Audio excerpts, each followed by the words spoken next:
नुमान अहमद भट्ट हूं और आप देख रहे हैं जी4 गुजरांवाला। नाज़रीन, इस टाइम मौजूद हूं शालीमार टाउन में, जहां पर इलेक्शन की बड़ी गहमा गहमी है और इलेक्शन में जिस तरह के एक रवाज है इलेक्शन का और एक रीत है और एक खूबसूरती है कि एक माहौल बनाया जाता है। मेरे राइट और लेफ्ट में बड़े बड़े जहाजी साइज के यहां पर बैनर्स और पोस्टर्स और बड़े बड़े बिलबोर्ड लगाए गए हैं।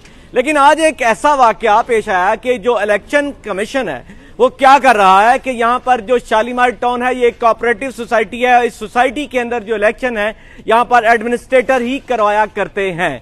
लेकिन यहां की एक पुरानी रजीम ने एक ऐसा काम किया कि अपनी करप्शन को छुपाने के लिए अपनी पुरानी जो उन्होंने यहां पर कारस्तानियां की थी, जगह का लेन देन किया था, अपनी मर्जी के फार्मूले लगाए थे, अपनी मर्जी के वोटर्स बनाए थे, अपनी मर्जी के लोगों की फाइलों में रद्दोबदल किया था, इसको छुपाने के लिए और उसको साफ करने के लिए एक नया प्लान तरतीब दिया। वो प्लान आज नहीं तरतीब दिया, वो एक थोड़े अरसे से करते हुए चले आ रहे हैं। इन्होंने आज से 3 माह पहले जब एजीएम की, एजीएम में उन्होंने किस तरह से दरवाजे ब्लॉक किए, दरवाजे बंद किए और उन लोगों को जो इनके मुखालिफ थे उनको अंदर आने ना दिया, पुलिस की मदद हासिल की और उसके साथ साथ उन्होंने डीआर गुजरांवाला के ऑफिस में जो लोग थे, जो कोऑपरेटिव डिपार्टमेंट के लोग थे, उनकी मदद के जरिए वो एजीएम पास करवाई। और हमने अपनी आंखों से देखा कि वहां पर ऐसे लोग भी मौजूद थे जिनका टाउन के मेंबरान से किसी किस्म का कोई ताल्लुक नहीं था। जब वहां पर दूसरे लोग आए, दरवाजे खुलवाए गए, तो वहां पर जो टाउन के मेंबरान थे उन्होंने आकर निशानदेही की कि जो लोग यहां पर बैठे हैं इनका टाउन में ना तो ये रहायशी हैं और ना ही ये मेंबरान हैं, ना ही इनका टाउन से किसी किस्म का कोई ताल्लुक है, बल्कि जो रजीम के वो लोग जो इससे फायदा लेना चाहते हैं, जो इसमें करप्शन के बड़े बड़े पहाड़ बना रहे हैं, उन्होंने इस एजीएम का पास करवाने के लिए अपनी फैक्ट्री के लोगों को यहां पर इकट्ठा किया, बल्कि इसके साथ साथ अपने ही जाती मलकियत के शादी हाल के अंदर अपनी इस जो टाउन है इसके थाने की हदूद से बाहर जाकर जो कि वायलेशन बनती है वहां पर जाकर एजीएम को मुनक्कद किया और वहां पर अपनी करप्शन को छुपाने के लिए अपनी मर्जी के लोगों को लाया गया और अपनी मर्जी के लोगों से हाथ उठवाकर उस एजीएम को पास करवाया गया। लेकिन आज इलेक्शन बहुत करीब है, 2 दिन के बाद इलेक्शन है। उस एजीएम के बाद आगे चलती गई चीजें, लेकिन यहां पर रहने वाले शालीमार टाउन के रहायशी ज्यादातर उनका ताल्लुक बिजनेस कम्युनिटी से है और ना ही उनके पास इतना टाइम है कि वो इसको ज्यादा टाइम दे सकें। और उन्होंने थोड़ी सी कोशिश की, जो उन्होंने वोटों में रद्दोबदल किया था, थोड़े वोट ऐड किए थे, उनके लिए उन्होंने अपनी सदा बुलंद की डीआर गुजरांवाला के पास और उधर से होती हुई रजिस्ट्रार के पास और आज वो मौजूद है सेक्रेटरी के पास और सेक्रेटरी ने आज उसकी हेयरिंग की। लेकिन क्या फैसला करते हैं चाहे पता नहीं, वो फैसला रात की तारीकी में होता है या सुबह के उजाले में होता है। 2 दिन के बाद इलेक्शन है, सेक्रेटरी साहबा क्या करती हैं ये तो आने वाला कल का दिन ही हमें बताएगा। अभी मैं मौजूद हूं यहां पर रात के अंधेरे के अंदर, जो हमें एक मुबैना तौर पर इतला दी गई कि वो लोग, रजीम के वो लोग जो करप्शन करना चाहते हैं, वो अपनी फायदों में रद्दोबदल करना चाहते हैं, जो उनका ऐसी फाइलें जिनमें से कुछ ऐसी अमाउंट जो है वो सोसाइटी की तरफ निकलती है, वो सॉफ्टवेयर में तब्दीली के जरिए वो एक नई लिस्ट तरतीब देना चाहते हैं, उसके लिए वो अंदर मौजूद है। यहां पर जो लोग इलेक्शन लड़ रहे हैं जिनका ताल्लुक फाउंडर ग्रुप से है, वो यहां पर इकट्ठे हुए और उन्होंने यहां पर इकट्ठे होकर एहतजाज किया। एहतजाज के दौरान पूरी टाउन के वो लोग जो मेंबरान थे, जो वोटर्स थे, जो वहां पर गहमा गहमी के अंदर एक वोटरों ने जो इलेक्शन का माहौल बनाया हुआ था, वो वहां पर गए तो वहां पर वो वहां से भागने में कामयाब हो गए। लेकिन ये लोग अपनी इस आवाज को बुलंद करना चाहते हैं, पहुंचाना चाहते हैं हुकामे वाला तक, उन लोगों तक, खास तौर पर जहां से ये बात शुरू होगी वो डीआर गुजरांवाला है। पता नहीं वो उनकी बात सुनते हैं या नहीं सुनते। मेरी अभी उनसे बात हुई, उन्होंने बड़ी उनके बारे में बातें की। मेरे साथ मौजूद हैं नजम रऊफ, जो कि फाउंडर ग्रुप के रूहे रवां भी हैं, मेंबर भी हैं और उनके सपोर्टर्स भी हैं, उनके लीगल मैटर्स को ये देखते हैं और सारी इंफॉर्मेशन भी इनके पास से हमें मिल सकती है। अस्सलाम वालेकुम जी रऊफ साहब, मेरे पास आइएगा, मुझे बताइएगा कि आज जो क्या वाकया पेश आया, इधर किस तरह से आपको ये इन्फॉर्मेशन मिली और आप लोग यहाँ पर इकट्ठे हुए। बिस्मिल्लाहिर्रहमानिर्रहीम। ये कोई आज का वाकया नहीं है, ये पीछे कुछ दिनों से ये मामला चल रहे हैं। कल भी इनके एक जो मेंबर हैं वो नीचे गए हैं और बैग के अंदर वो फाइलें डाल के यहाँ से लेके गए हैं। आज भी हम लोग हेयरिंग के सिलसिले में लाहौर थे, लेकिन हमारे दोस्तों को पता चला कि आज भी ये नीचे लॉक लगा के तो ये टेम्परिंग, रिकॉर्ड टेम्परिंग कर रहे हैं। तो हमारे दोस्त यहाँ पे इकट्ठे हुए, जिसमें आपको भी इनवाइट किया गया उस टाइम, लेकिन आपके आने से पहले पहले इनके जो कैंडिडेट्स हैं और कुछ जो इनके सपोर्टर्स हैं वो यहाँ से निकलने में कामयाब हो गए।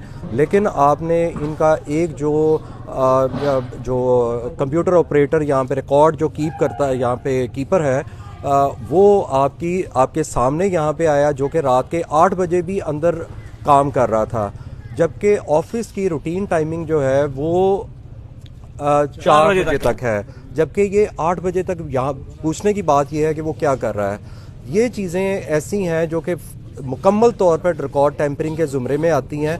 क्यों ये काम रात को करने इनको पड़ रहे हैं, इसकी वजह बहुत वाज़ेह है, जो हम मुख्तलिफ फोरम्स पे उठा भी चुके हैं, जिसके अंदर हमने अपने मंशूर जो हमने प्रिंट करके पूरे टाउन में और कुछ दोस्तों को हमने डिस्ट्रीब्यूट भी किया है, उसके अंदर हमने तमाम सबूत भी वाज़ेह उनके अंदर मेंशन किए हैं। सबसे पहले मैं आपको ये बता दूं कि सिक्योरिटी का यहाँ पे क्योंकि बहुत ज़्यादा इशू है। अच्छा नजम भाई, मैं आपको यहाँ पे रोकूंगा, ये बात एक बड़ी इंपॉर्टेंट आपने की। मुझे ये बताइएगा, आपने मंशूर का एक पूरा किताबचा जो है वो यहाँ पर बनाया है, ये बातें आपके साथ होती चली जाएंगी, एक सिलसिला आपके साथ अगर चलेगा। मुझे ये सबसे पहले बताइएगा कि आपने उसमें एक चीज बताई है कि करप्शन के खिलाफ आप आए हैं। करप्शन कौन सी, किस तरह की इन्होंने की है, जो वो थोड़ा सा मुख्तसर सा बताइएगा। जी, मैं आपको अर्ज करने लगा हूँ कि इन्होंने यहाँ पे बजाय किसी कोई अथेंटिक या ऑथराइज सिक्योरिटी कंपनी को हायर करने के, इन्होंने अपने चहीते पठान वगैरह कहीं से ट्राइबल एरिया से ला के यहाँ पे हायर किए, जो कि किसी तौर पर भी इस काबिल नहीं है कि वो यहाँ पे टाउन की सिक्योरिटी को मैनेज कर सकें। अभी जब हमने फाइनल जो लिस्ट है वोटर्स की उसमें देखी, 4 उसमें ऐसे सिक्योरिटी गार्ड्स के नाम पे प्लॉट हैं जिनका एड्रेस जो है ये सिटिंग जो वाइस प्रेसिडेंट मोहम्मद रियाज जट है, उसका वही मैरिज हॉल है जहाँ पे इन्होंने AGM की थी। अच्छा, उनका वो मैरिज हॉल था? जी बिल्कुल, ये उनका मैरिज हॉल था। हम आपको वो जो वोटिंग लिस्ट है, फाइनल वोटर लिस्ट है, आपको उसमें से वो दिखा सकते हैं। और वो वोटर लिस्ट हमने डिजाइन नहीं किया है, हमने नहीं बनाई है, इस रजीम ने बनाई है। मुझे ये बताइएगा कि ये एक अजीब सी रीत मैं देख रहा हूं कि क्या यहाँ पर पुरानी रजीम ही इलेक्शन करवा रही है? क्या इसके ऊपर एडमिनिस्ट्रेटर नहीं आना चाहिए था, या अगर इन्होंने ऐसा किया तो आपने इस तरह की कोई एप्लीकेशन DR, रजिस्ट्रार या सेक्रेटरी को मूव की? जी बिल्कुल, एक फ्री एंड फेयर इलेक्शंस की बेस यही होती है कि एक एडमिनिस्ट्रेटर अपॉइंट किया जाए ताकि वो किसी भी सिटिंग जो या आउटगोइंग जो रजीम है उसके अंडर इलेक्शंस ना हो। थोड़ी सी मैं बैकग्राउंड इसकी बता दूं कि इन्होंने DR गुजरांवाला के साथ मिलके 14 नवंबर 2023 को एक एप्लीकेशन दी, जिस पे DR ने सिर्फ फ़कत एक दिन के वक्फे के बाद 16 नवंबर 2023 को ऑर्डर कर दिए, जिसके अंदर उसने इलेक्शन शेड्यूल भी अनाउंस कर दिया और इलेक्शन सब कमेटी भी बना दी। अभी इलेक्शन सब कमेटी जो पीछे प्रैक्टिस चली आ रही है उसके अंदर AR होता है गुजरांवाला का, और उसके साथ 2 मेंबर्स होते हैं, जिसमें से एक रूलिंग ग्रुप के और एक अपोजिशन का होता है। लेकिन इन्होंने जो दोनों मेंबर्स हैं, एक इन्होंने अपना लीगल एडवाइज़र जो कि इनकी पे के ऊपर है उसको रखा, और एक इनके सेक्रेटरी का रिलेटिव। क्या आप ये समझते हैं कि एक ऐसी इलेक्शन सब कमेटी जो कि टोटली इनके ज़ेरे असर है वो फ्री एंड फेयर इलेक्शन करवा सकती है? बिल्कुल भी नहीं। लिहाजा इन्होंने 14 की जमा करवाई गई एप्लीकेशन को 16 को DR ने उसको एक्सेप्ट किया। 19 नवंबर को AGM होती है जिसकी आपने पूरी तरह कवरेज की, और आपने देखा वहां के बंद दरवाजों के अंदर फकत 10 मिनट के अंदर 6 सालों के फाइनेंशियल्स जो हैं इन्होंने पास करवाए, और पास करवाने के बाद इन्होंने पास करवाने के दौरान इन्होंने हमें अंदर नहीं जाने दिया। और उस AGM के अंदर भी इतना इम्पॉर्टेंट पॉइंट जो कि इलेक्शन से मुतल्लिका था, इन्होंने वहाँ पे उसका जिक्र नहीं किया। और AGM होने के कुछ दिन के बाद इन्होंने वहाँ पे अनाउंस किया कि इलेक्शन होने जा रहा है, और उसमें भी इन्होंने जितनी इंटरम वोटर लिस्ट अनाउंस की वहाँ पे या पब्लिश की, यहाँ पे इशू की, उससे पहले इन्होंने किसी से कोई राब्ता नहीं किया, कोई इनपुट्स नहीं ली हैं, किसी से मशावरत नहीं किया कि आया ये ठीक है या नहीं। और जब हमने उसमें उस इंटरम लिस्ट के अंदर जो फॉल्ट्स थे वो हमने हाईलाइट किए, तो उन फॉल्ट्स को इस इलेक्शन सब कमेटी ने यकसर उसको रद्द कर दिया। और उसके बाद हम लोग कंप्लेन अपनी लेके गए रजिस्ट्रार के पास, जिसे अल्हम्दुलिल्लाह उन्होंने टोटली एक्सेप्ट किया और कहा कि ये जो हमने 408 वोट जो पॉइंट आउट किए हैं उसको इस लिस्ट में से निकाल के तो इलेक्शन करवाए जाएं। वो कौन से 408 वोट हैं? सर 408 वो वोट हैं जो इन्होंने, थोड़ा सा मैं ये भी आपके को अर्ज कर दूं कि पीछे अप्रॉक्सीमेटली 25 से 30 सालों के अंदर जो टोटल वोटर लिस्ट थी वो अप्रॉक्सीमेटली 970 के करीब थी। फ़कत इन्होंने इन 3 सालों के अंदर 408 से ज़्यादा वोट जो हैं वो बनाए हैं ये 3 सालों के अंदर। और ये वोट तमाम के तमाम अनअप्रूव्ड और जो इलीगल जो एक्सटेंशन है उसके सारे के सारे वोट हैं। और इसके अंदर मैं और आपको बता दूं कि मैंने जैसे अभी उन पठानों का जिक्र किया है, हम आपको पूरी लिस्ट वो देंगे कि जिसके अंदर इनके चहेतों के पीछे 30-30, 25-25 सालों के अंदर सिर्फ 2-2, 3-3 प्लॉट थे। इन 3 सालों के अंदर उनके 11-11 प्लॉट उनके हुए हैं, किसी के 25 प्लॉट हुए हैं। और अभी इनके कुछ मेंबर्स के प्लॉट्स जो हैं वो अंडर प्रोसेस हैं, वो मैच्योर नहीं हुए, इस वजह से वो उस लिस्ट में शामिल नहीं है। तो वो आने वाले दिनों में आप वो भी देखेंगे, क्योंकि स्टोरी अभी बाकी है। अच्छा, मुझे ये बताइएगा, 408 वोटों की आपने बात की, 408 वोट उस अनअप्रूव्ड एरिया के उन्होंने डाले, क्या वो एरिया जो है वो अप्रूव्ड है जीडीए से? दूसरी बात यह है कि क्या अगर उन्होंने शामिल किए, क्या उनकी मेंबरशिप को 1 साल हो गया? तीसरी बात यह है कि क्या उनको उन 408 वोटों को एजीएम से अप्रूव करवाया गया? सर सबसे पहले ये है कि जो मेंबरशिप है, मेंबरशिप एक अलग चीज़ है, प्लॉट होल्डर होना अलग चीज़ है और वोटर होना अलग चीज़ है। जो कोऑपरेटिव के रूल्स हैं उसके मुताबिक ये है कि जब तक आप एक्सटेंशन जो है जो आप करना चाहते हैं उसकी आप अप्रूवल जीडीए से ना लें, क्योंकि गुजरांवाला है तो जीडीए, लाहौर होगा तो एलडीए होगा, उससे जब तक आप अप्रूवल नहीं लेंगे आप वहाँ पे कोई ना ज़मीन ख़रीद सकते हैं, ना डेवलप कर सकते हैं, ना उसकी पब्लिसिटी कर सकते हैं, ना उनके प्लॉट बना सकते हैं, ना ही वो प्लॉट सेल कर सकते हैं, ना परचेज़ कर सकते हैं। लिहाजा ये जितनी भी इन्होंने एक्सटेंशंस की हैं वो विदाउट एनी अप्रूवल जो है वो है, जीडीए से इन्होंने कोई अप्रूवल नहीं ली। उल्टा जीडीए ने गैपको को, स्वीगैस को, रेवेन्यू डिपार्टमेंट को लेटर्स लिखे, और ना सिर्फ अभी 19 जनवरी 2024 को इंतहाई सख्त किस्म के लेटर 2 उन्होंने डीआर को लिखे हैं। अभी तक बहुत ही शाज़ो नाज़र है कि जीडीए ने कभी डीआर को डायरेक्ट लेटर लिखा हो, लेकिन अभी उन्होंने लिखा है कि ये सीरियस ऑफेंस है, इसको टेकअप करें और इस चीज़ को रोकें कि यहाँ पे कोई इलीगल डेवलपमेंट ना हो, कोई सेल परचेज ना हो। फर्दर वो इन्होंने एक और लेटर जो जीडीए ने लिखा है कि इस करंट रजीम के खिलाफ लीगल एक्शन लें। ये हम आपको इन लेटर्स की कॉपी भी प्रोवाइड कर सकते हैं। कार्रवाई करते हुए कुछ चीज़ें डिमोलिश भी की थी? जी बिल्कुल, डिमोलिश भी की थी। उसके अलावा भी मैं आपको बता दूं कि इन्होंने अपने सेक्रेटरी जो अलीम मुगल हैं उनके फैक्ट्री के बनाए हुए पाइप इन्होंने लगाए, लेकिन वो इस्तेमाल से पहले ही ब्रेक हो गए और इनको वो निकाल के दोबारा लगाने पड़े, और वो भी तमाम टाउन का पैसा जो है उसका ज़िया हुआ है।